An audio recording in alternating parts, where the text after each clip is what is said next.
Bonjour à tous, je suis Barek et bienvenue sur la tribu de Coruscant pour cette nouvelle vidéo des références sur les épisodes 15 et 16 de la saison 2 de The Bad Batch.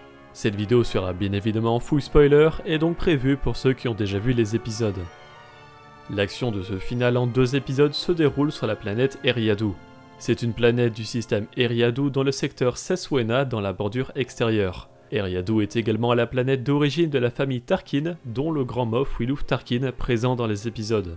Les habitants d'Eriadu ont une sacrée réputation dans la galaxie, ils sont considérés parmi les meilleurs chasseurs et sont de redoutables combattants. Un exemple assez notable dans l'univers canon se produit lors de la Haute République. Suite à la grande catastrophe de l'hyperespace qui a créé de nombreuses émergences, le maître tempête des Nihil Kassav Miliko tente d'extorquer 50 millions de crédits à Eriadu contre la protection de la prochaine émergence. Face au danger qui risque de détruire la planète, la gouverneure Muralvin a été contrainte de verser l'argent, mais à cause d'un mauvais calcul et d'un abus de drogue, les Nihil n'ont pas réussi à détruire l'émergence, tuant 1,2 milliard d'habitants sur Eriadu. Vin jura alors de se venger et sa promesse fut tenue peu de temps après lors de la bataille de Nour, où la flotte d'Eriadu décima la flotte de Kassav. La gouverneure ira même jusqu'à rencontrer en personne le Nihil et le tuer elle-même. C'est ainsi dans ce genre de caractère qu'évolue la famille Tarkin, dont est issu le grand Moff impérial.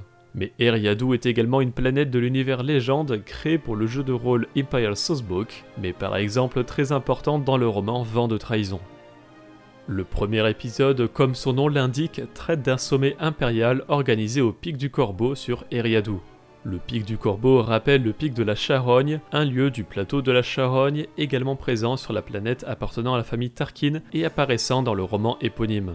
Le Pic de la Charogne est également le nom d'un prototype de vaisseau furtif lors de la guerre des clones, utilisé pour la bataille de Christophe VI. Tarkin en fit son vaisseau personnel et bien après sa mort, c'est l'agent du bureau de la sécurité du Premier Ordre Terex qui le récupéra pour en faire son vaisseau personnel également. L'hôte de ce sommet est bien évidemment le grand Moff Wiluf Tarkin et il a invité plusieurs dirigeants impériaux importants. Tout d'abord évidemment le Dr Hemlock qui vient superviser le futur des soldats clones. Nous avons la présence de Barton Coburn qui était un amiral dans la marine de la République Galactique pendant la guerre des clones et a servi sous le commandement du général Jedi Plo Koon.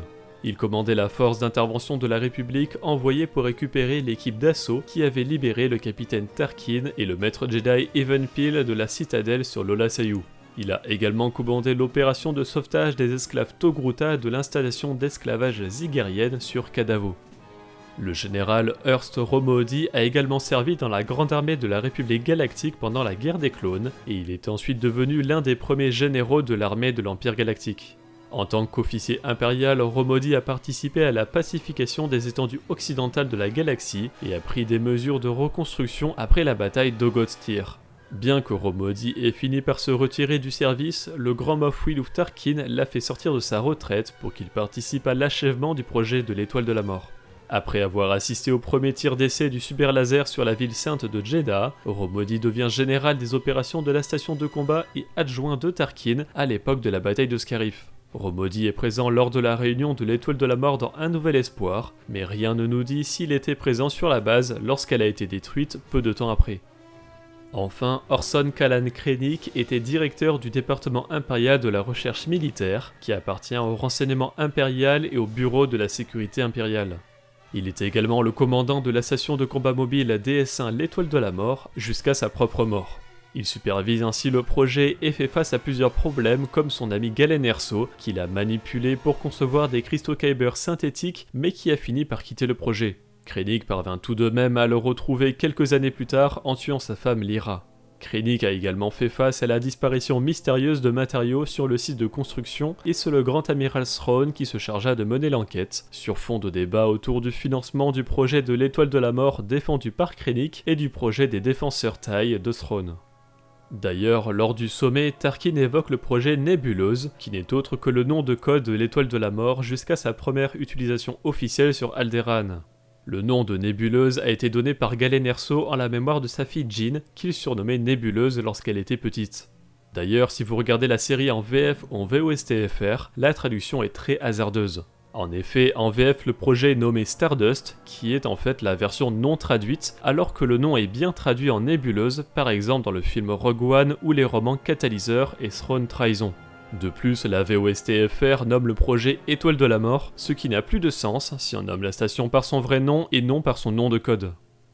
Le Bad Batch n'est pas le seul groupe rebelle à s'être infiltré sur Eriadu. En effet, nos héros croisent la route de Saw Gerrera qu'ils avaient déjà croisé sur Onderon dans la première saison où ils avaient été envoyés par l'Empire pour le tuer.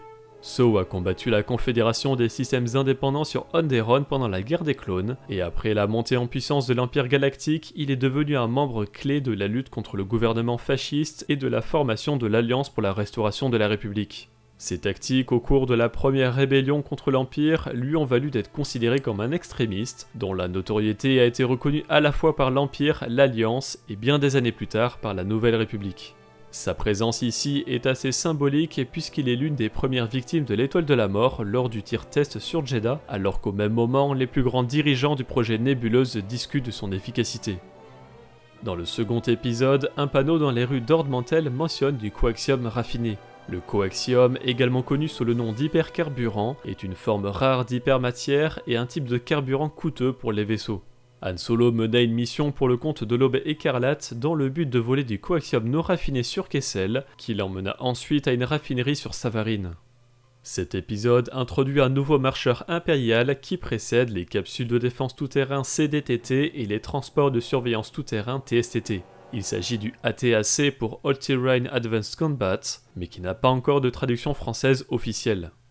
La saison se conclut sur Omega qui est amené au mont Tantis sur Wayland. Elle y retrouve Crosshair dans une salle qui rappelle un lieu familier. En effet, les tubes en arrière-plan rappellent ceux présents dans la base impériale de Nevarro dans la saison 2 de The Mandalorian, qui rappelaient déjà des sortes de Snoke comme on en voit sur Exegol dans l'ascension de Skywalker. De plus, lors du sommet, Hemlock affirme que l'empereur lui-même a besoin de l'avancée de ses recherches sur le clonage. La piste du clonage de Darth Sidious entre The Bad Batch et The Mandalorian continue donc d'être poussée. En complément de cette vidéo, je vous invite à regarder la critique de Tribune et Max Rebo sortie hier sur cette chaîne YouTube. Vous pouvez également aller voir ou revoir sur la chaîne secondaire la rediffusion de la critique en live que nous avons faite jeudi soir sur Twitch. Merci d'avoir regardé cette vidéo, j'espère qu'elle vous a plu. Si c'est le cas, n'hésitez pas à laisser un like, à la partager, à vous abonner en activant les notifications si vous ne voulez pas rater les vidéos de la Tribune de Coruscant. Pour être au courant de l'actualité Star Wars au quotidien, suivez-nous sur Facebook, Instagram et Twitter. Et tous les dimanches, nous débriefons de l'actualité sur Twitch lors de notre émission Là-bas dans les étoiles. A bientôt et que la force soit avec vous.